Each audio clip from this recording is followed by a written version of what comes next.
Shalom, chers frères et sœurs du bout des ondes, chers amis, partout où vous soyez, que Dieu vous bénisse. Chers amis de l'émission Instant Motivation, je vous remercie pour votre assistance continue, votre fidélité à cette émission qui, par la grâce de Dieu, sert certainement à vous encourager, à vous motiver, à vous booster, à vous consoler et vous envoyer dans la destinée que le Seigneur vous a tracée. C'est votre coach Amonso Louis. Je suis encore avec vous à travers une nouvelle capsule pour vous encourager, pour vous bénir.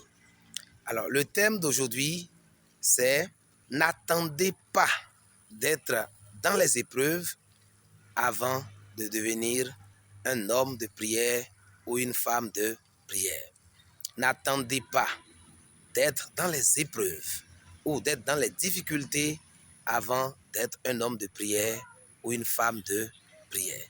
Bien-aimés, chers frères et sœurs, ce sujet d'aujourd'hui trouve son intérêt dans le fait que notre Seigneur Jésus-Christ lui-même, d'accord, au moment où il était confronté à des difficultés, à celle de choisir d'aller mourir à la croix ou non, il a demandé à ses disciples de prier avec lui. Et il disait en substance, veillez et priez afin de ne pas tomber en tentation.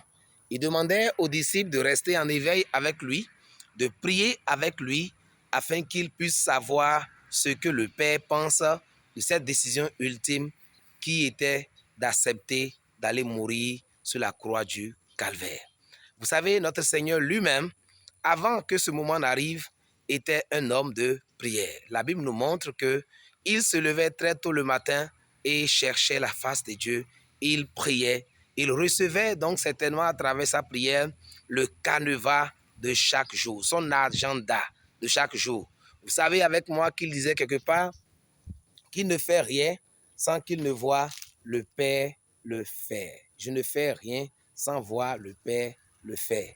Mais comment, en tant qu'homme dans la chair, sur la terre, il pouvait savoir ce que le Père faisait ou ce que le Père voulait qu'il fasse sans la prière? Bien-aimés, à travers cette capsule, je voudrais nous encourager à ne pas être des chrétiens superficiels, des chrétiens qui ne prient que quand ils veulent manger ou qui ne prient que lorsqu'ils ont des difficultés. Si vous ne priez que lorsque vous avez des difficultés, votre vie de prière ne sera pas efficace et vous allez souffrir entre les mains du diable. Le Seigneur nous dit de veiller et de prier. La veille et la prière permettent aux chrétiens de ne pas tomber quand les tentations viennent. Je répète, la veille, c'est-à-dire de veiller sur soi-même, d'être en éveil, de chercher la face de Dieu, d'implorer sa présence, de le chercher, de soupirer après lui dans un moment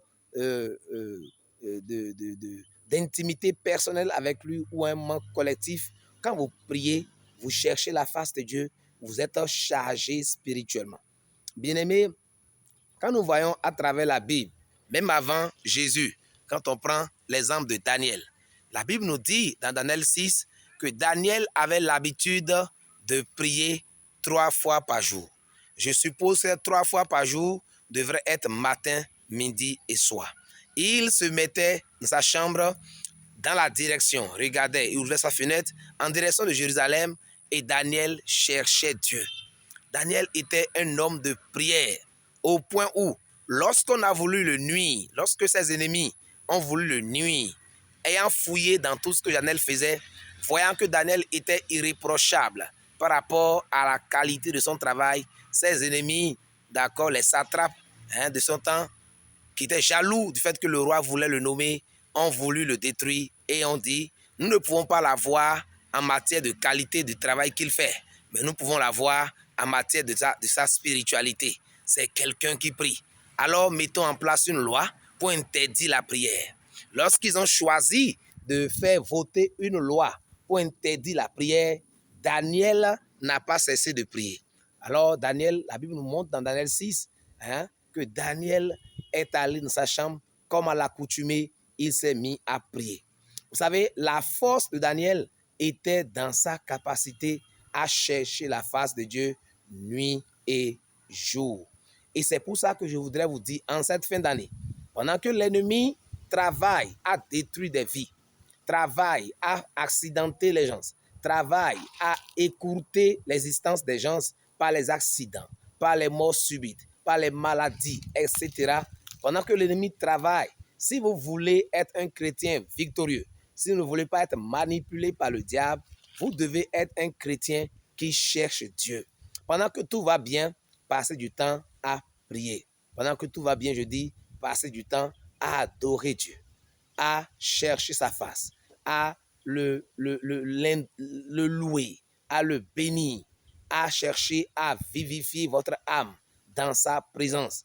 Et quand les difficultés surviendront, comme Daniel, comme Jésus, vous serez assez des muscles spirituels assez costauds et vous pourrez donc surmonter les difficultés. Si nous voulons surmonter les difficultés présentes et les difficultés à venir, nous ne sommes pas des chrétiens qui commencent à courir ça et là quand ils ont des problèmes. Mais lorsque vous avez déjà l'habitude de prier, quand vous avez l'habitude de chercher la face de Dieu, quand tout va bien, dans les difficultés, votre âme est forte. Le Seigneur dit, veillez et priez afin de ne pas tomber quand surviendra la tentation.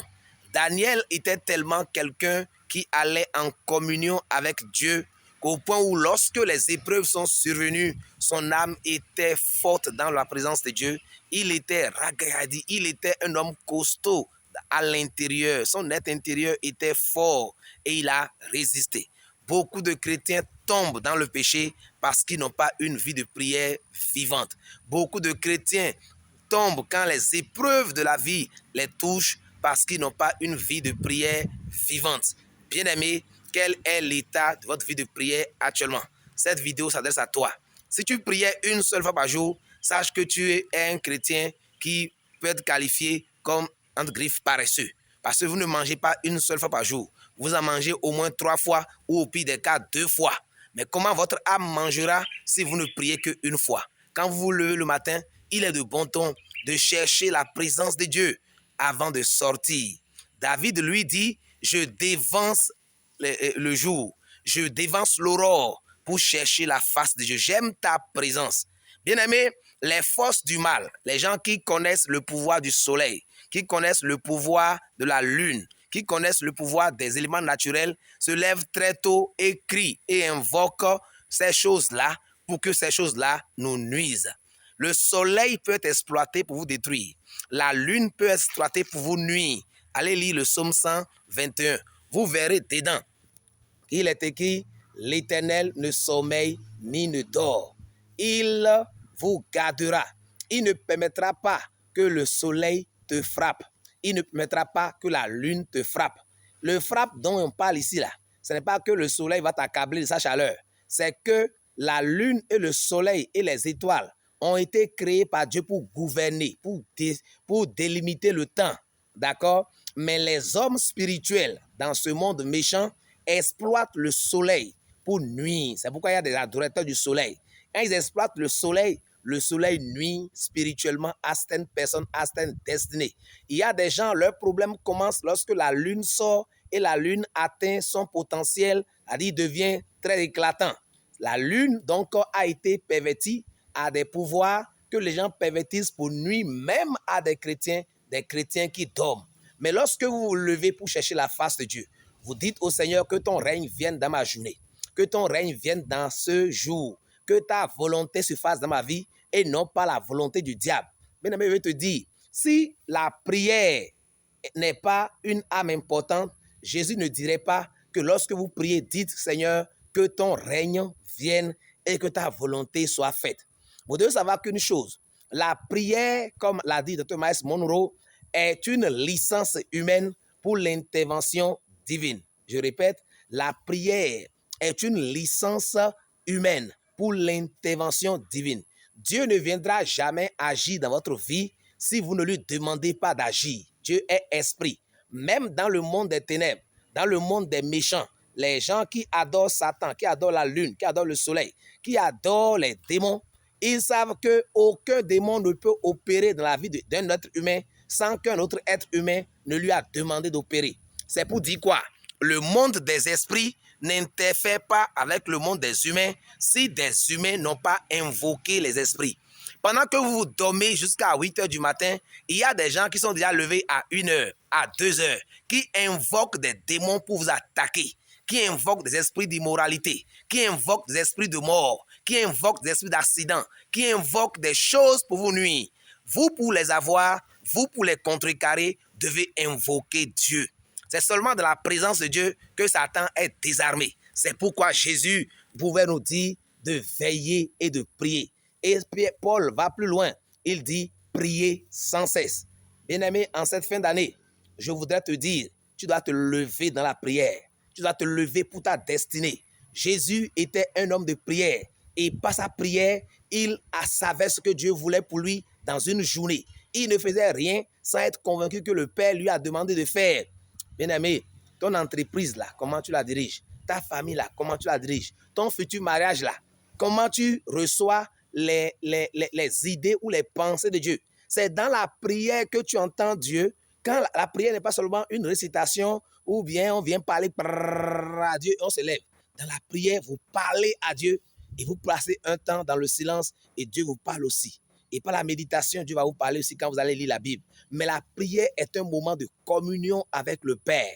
Un moment où tu libères ton cœur, où tu avoues tes défauts, tu avoues tes faiblesses, tu avoues tes peurs, tu avoues tes manquements. Et tu dis, Seigneur, je crois en ta fidélité. Cette journée-là, j'espère ton intervention. Viens dominer ma journée. Viens régner dans ma journée. Viens régner dans mon cœur. Viens régner dans mon entreprise. Viens agir dans la vie de mes enfants qui sont désobéissants. Viens les encadrer, les recadrer. Viens les inspirer. Viens les bénir. Et Dieu se lève et intervient dans votre vie.